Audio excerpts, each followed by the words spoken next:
Korach, the person for whom this week's Torah portion is named, was the first cousin of Moses and Aaron, Moshe and Aharon. And he led a rebellion against them, claiming that they had appointed themselves as the leader and the high priest of the Jewish people, denying the fact that God had actually appointed them. Korach met his end in spectacular fashion when God miraculously made the earth open and swallow him. But Korach's cautionary tale remains instructive for us nowadays. Because, you see, the unfortunate truth is that there's a little bit of Korach in all of us.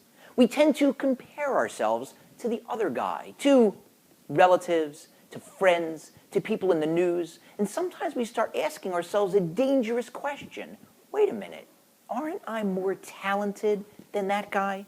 People will say, I'm a better singer than that fellow, or I can act better than him, or I'm a better quarterback than that dude, or I'm a better real estate investor than he is.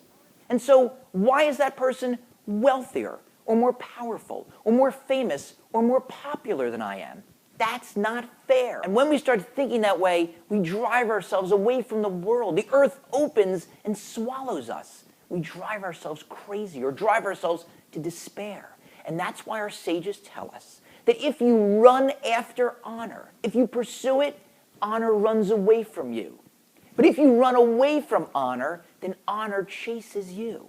And that's the mistake that Korach made. He didn't realize that if you fill out an application to become the next leader of the Jewish people, the second you click submit, the application is instantaneously denied. Because one of the main prerequisites is that you can't be looking for the job. Contrast that with how Moshe was appointed. God appeared to him at the burning bush and said, Moshe, you the man. You're going to be the leader of the Jewish people, and I want you to head back to Egypt and set my people free. And Moshe said, who? Me? It can't be me. I don't speak that well. God said, I'll send Aaron as your spokesperson. Moshe said, the people won't believe me. God said, yes, they will. I'll give you signs. And for 7 days, back and forth, they argued. Until finally God said, that's it. I'm commanding you. You're going. You are the next leader. But during those 7 days, by resisting, Moshe was proving his fitness for the job. If instead of resisting, when God first appeared and asked him to be the leader, Moshe had said, booyah! When do I start? And do I get to wear a fancy cape with a big M on the back? God might have said, you know what? I think I changed my mind. I'll be in touch. Don't call me. I'll call you. And he would have found someone else. And that's why the sages tell us who's the wealthy person? The person who's happy with what he has.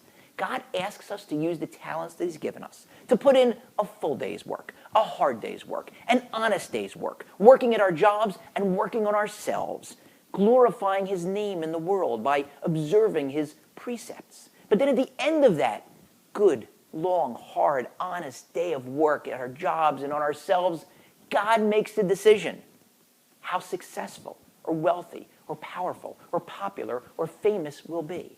And we have to accept that decision with a smile and stop comparing ourselves to the other guy.